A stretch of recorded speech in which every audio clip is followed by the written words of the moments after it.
What's the mood like outside of the Zone 1 latte belt? People are feeling pressures. They are feeling that life is pressured like never before. They are finding the cost of living being an incredible pressure on them. Over the last month, over the last couple of weeks, I think I've been handing out postcards at about, I've lost count, it's at least 6, it might be up to 8 Centrelink offices all over the state, from Preston, Frankston, Wonthaggi, Warrigal on the weekend.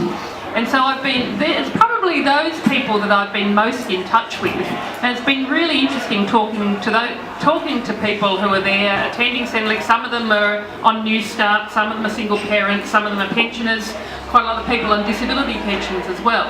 And so they're the people that are really feeling that life is incredibly tough, and they are actually very receptive of the message of the Greens message of caring for people.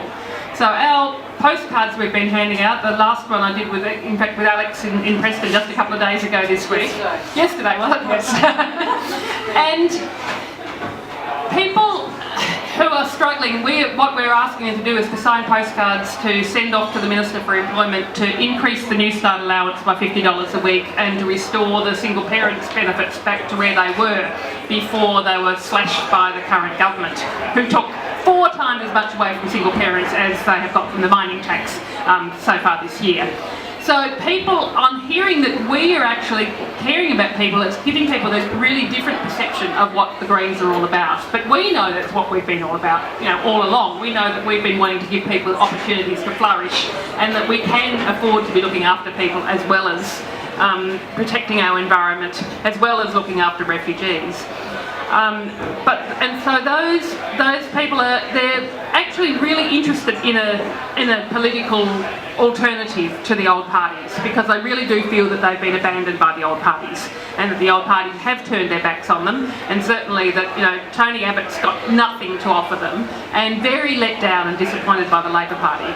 So, and essentially for us and for the Greens to be building our support, it's a matter of us getting to know, for these voters to get to know us, because at the moment they don't know us. If you're talking to the average person who's on New Start in Frankston, they've got no idea who the Greens are.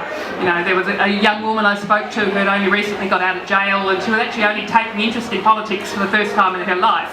It's because she's got a daughter who is now 11, and she's starting to think about the world that her daughter's going to grow up in. And she'd said, yeah, I know about Labor and Liberal, but what do the Greens stand for?